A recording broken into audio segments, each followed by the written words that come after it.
Mali, un président de la transition, pourquoi faire? Les chefs d'État de la région avaient donné jusqu'à ce mardi 22 septembre à la junte malienne pour annoncer un président et un premier ministre civil. C'est finalement une personnalité à la double casquette qui a été choisie, Bandawa, ancien colonel-major de l'armée aujourd'hui à la retraite, également passé par le poste de ministre de la Défense. La vice-présidence, elle, revient au chef de la junte qui a renversé Ibeka, le colonel Assimi Goïta. Comment expliquer ces choix? Permettront-ils la levée des sanctions imposées par la CEDEAO après le coup d'État? Les militaires maliens avaient plusieurs plans. Plan A, le colonel Assimi Goïta, chef de la junte, à la tête de la transition. Mais la communauté économique des États de l'Afrique de l'Ouest, CEDEAO, était ferme sur le principe d'un président civil pour diriger la transition, et non un militaire. La communauté internationale était du même avis. Alors, décartable, le plan B sort, un militaire à la retraite, qui est donc un civil.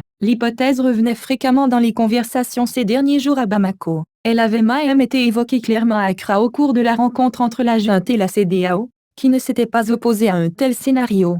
Pour les militaires, il présentait un avantage de taille, contourner l'obstacle, en contentant tout le monde, estime l'analyste Étienne Fakaba Sissoko de l'université de Bamako. Autrement dit, satisfaire la CEDEAO, qui exige une transition civile, ainsi que la dissolution de la junte dès le démarrage de cette transition, le tout sans perdre la main. Homme droit, intègre, patriote dès lors, plusieurs noms circulent. Mais en réalité, explique à RFI, un collaborateur du patron de la junte. Pour le plan B, dès le départ, c'est le colonel-major Bandawa qui a toujours tenu la corde. Discrètement, des émissaires ont été le voir, et il avait déjà donné son accord. C'est vrai qu'il a été ministre éphémère de la Défense du président Ibrahim Boubacar Keïta, mais il n'est pas un homme du système, indique notre interlocuteur. Selon une autre source au sein de la junte, Bandawa est un homme droit, intègre, patriote, qui n'a pas les mains trempées dans des magouilles. Dans l'armée, un sondage discret indiquerait qu'il est l'homme de la situation, accepté par les troupes.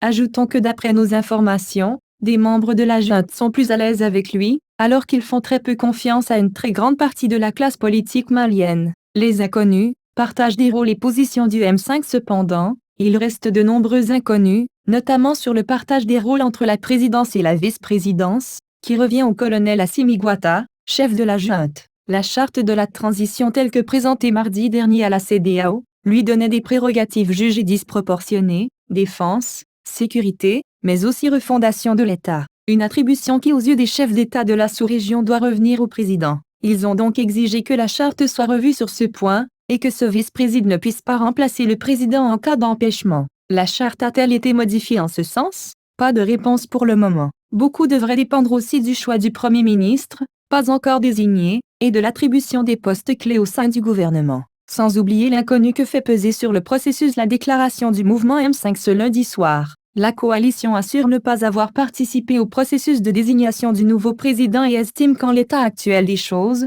le choix des Bandans n'engage que la junte.